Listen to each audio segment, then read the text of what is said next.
Booking.com app not working. How to fix Booking.com app problems. Hey everyone, welcome to our channel.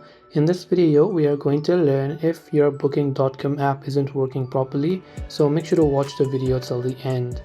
Now, if the app is not working, you first want to start by checking your internet connection.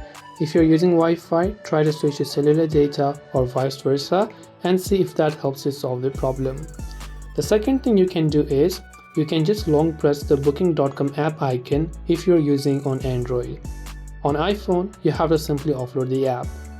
Then go to the option App Info. Then go to Storage Usage. Clear cache and also clear the data.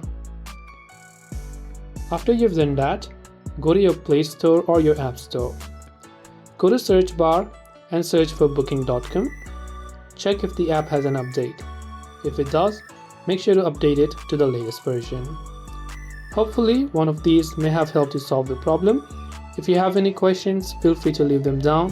Thank you for watching. See you in the next video.